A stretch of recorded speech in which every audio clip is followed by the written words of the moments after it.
औक्ष म्हणजे मोठी लढाई, मोठी लढाई.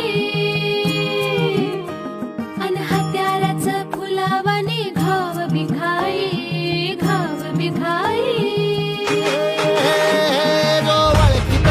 औक्ष म्हणजे मोठी लढाई आणि हत्याराचं फुलावानी घाव बिखाई. गळ्यामध्ये पडल त्याच्या माळी जयाची, गळ्यामध्ये पडल त्याच्या माळी जयाची. तू चाल पुढं, तू चाल पुढं, तू चाल पुढं. तुला रगड्या भीती कशाची परवा